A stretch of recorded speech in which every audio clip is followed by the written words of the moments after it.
I've a thing or two to tell you that I think you ought to know. It's about that rusty bucket Sully carries down below. You're not the first one, stranger, that has laughed at Sully's pail. You're the only one that's laughing now, the rest has heard this tale. Well, when we was young and handsome, had some 10 years in the game, old Sol, he had a partner, and Jim Riley was his name.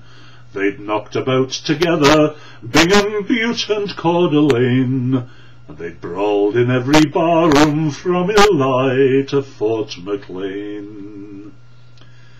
Well, now me and old Ted Johnson, sure you'll not remember him. We was working at the Raris, had a stoke with Sol and Jim. The 4 of us together, we was working side by side. That's how come I chanced to be there on the night Jim Riley died. Well, the blasting had been easy, it was coming out like sand, and we was mucking out the ore, those days we mucked by hand. And we was nearly finished, and I hadn't heard a sound, but something must have happened, for Jim Riley yelled, "Bad ground."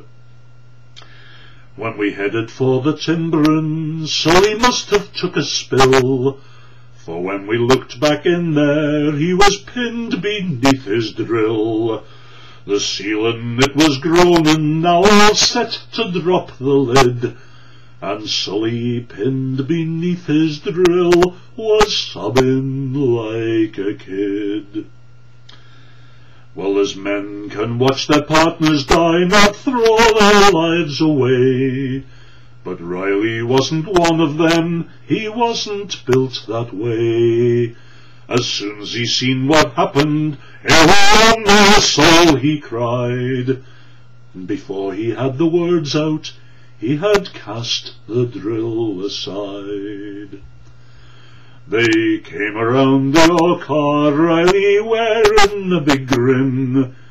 Guess he never knew what happened when the hanging wall caved in.